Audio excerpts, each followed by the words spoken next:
Construction is stalled at a key tower of the World Trade Center project. The problem?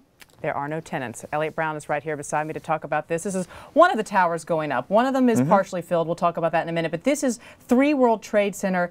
And they had to stop building after, what, 8 floors? Yep. It was part of this, an agreement they reached a couple of years ago that, you know, they would start building, but if they did not get a tenant by now, they would have to, you know, halt it at 8 stories. But that said, they're still building out the base.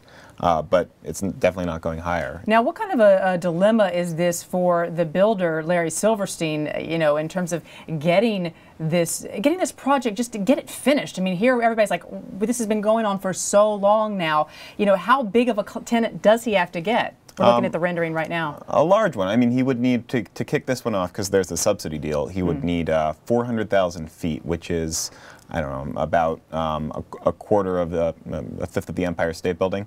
So I mean, the hurdle for that one isn't that giant, but then to actually fill the rest of it up, it's you know, 5 times as big. Look at that. Can we put that picture back up again? I want you to just tell folks something. Which of the towers? Look at those. Is the middle one the one? Which of the towers are we talking about? So it's the one on the left. The one on the left. Okay. Kind of in the background there. The smaller one. Yes. Now, in terms of why this is happening, I mean, is this something unique to people not wanting to go into this portion of Manhattan, or is this something just that's plaguing office properties throughout the country? Yeah, I think the consensus is that it has far more to do with the latter, in that, especially in Manhattan, you have, you know, the financial sector is contracting, certainly physically, and they're also laying off workers, so they don't need to kind of move to these larger, newer buildings right now. And so then people who are looking for space, these companies, they're looking to cut costs. And so usually what you'll do is you'll just renew in place, because if you move, it costs you have to pay money for new desks and everything. Yeah. So you just renew where you are.